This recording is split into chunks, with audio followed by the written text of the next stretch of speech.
fit my hands on now. Okay.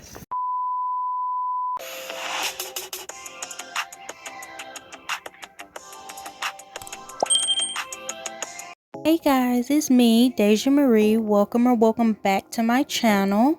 In today's video, I'll be showing you guys how I turn these throw blankets into what I like to call my reversible teddy bear jumpsuit. I mean, look at the fabric. Just look at it. Doesn't it remind you of a teddy bear? Each throw I used cost me $2.99, so you can say I spent about $6 for this whole project. This is how I imagine the jumper looking in my head, simple with the stacked legs.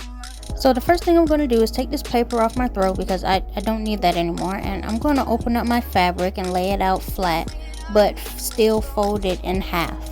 Now I'm going to take a shirt and a pair of pants that I like the size of, and I'm going to trace and cut it out, leaving about ½ inch for a seam allowance. Now where I went wrong in this process here was my pants were backwards, so they needed to be facing this way, the front crotch out rather than the back crotch out. This is a very easy project to complete. So will I mention how it took me 8+ hours to do? No, I will not. To make the most use out of my fabric, I'm going to turn my pants the other way and lay them down and cut out my back panels this way rather than the other way.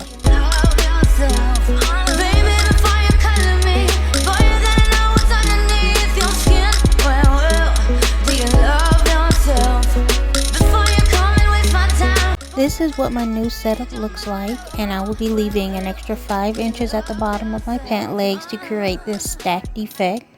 And then this panel right here that I will be cutting out will be for my back later. After cutting out all of my pieces of the black and tan fabric, I'm going to start piecing them together like such. Then I'm going to sew my pieces together here.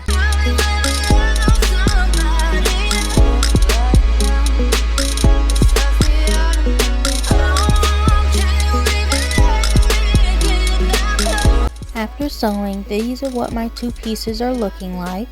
Absolutely love the way they were fitting, so I moved on to the next step, which were the back panels. For the back panels, what I'm going to do is cut out 2 black triangles and 2 tan triangles, and sew 1 black to 1 tan to create 2 reversible triangles. In sewing, I had my fabric facing fuzzy sides facing together, so then they would be turned right side out like this. After turning inside out, I did put stitches all the way around each triangle just to keep my fabric in place. Now, moving on to the reversible part, I'm going to take my black material and turn it inside out.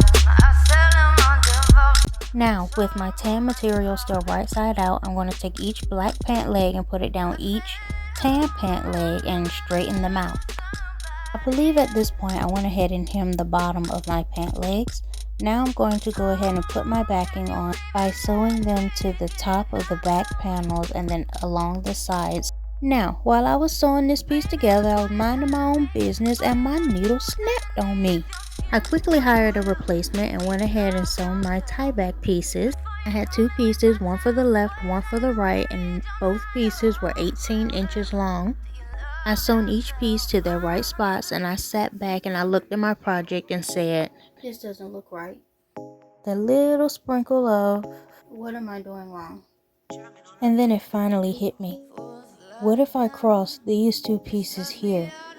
Would this be the best thing I have ever created? Yes it would be. And this is how my greatest creation that took 8+ hours instead of 2 like it should have been, turned out to be. For the tan side of my jumpsuit, I just styled it with a pair of fur boots with a matching fur bag and gold jewelry. Were the rolls buttered before I went outside? Yes, they were. Thanks for asking. After reversing for a more elevated look, I paired this with heels and a black purse and silver jewelry. And to elevate the look even more, I crossed it in the front. Please don't forget to like, comment, and subscribe, and I'll see you in the next video. Bye!